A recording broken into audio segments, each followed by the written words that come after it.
La personne que vous allez choisir pour votre post-opératoire aura votre résultat entre ses mains. Donc choisissez bien les filles.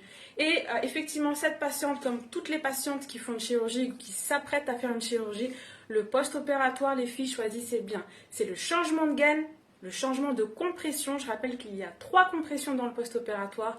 On ne garde pas la même compression de la clinique à quelques semaines après, on change de compression et on change régulièrement de gaine.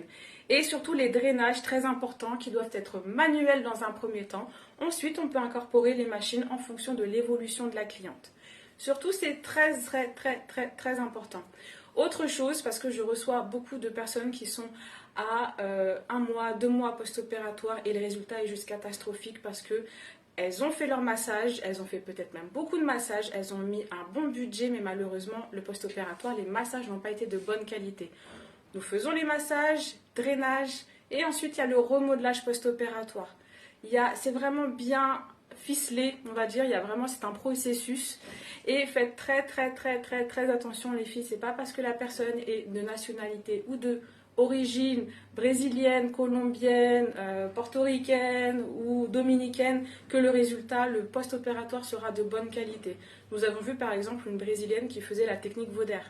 On sait très bien que la technique Vauder qui date des années 30 n'est pas du tout adaptée à un post-opératoire. Et la personne elle y est allée parce que c'était une brésilienne.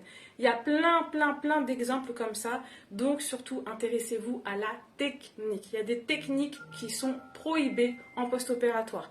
Technique Vauder, technique Leduc, Renata França, les ventouses, faites pas de ventouses les filles surtout. La pressothérapie qui en soi c'est bien mais c'est pas adapté bien évidemment.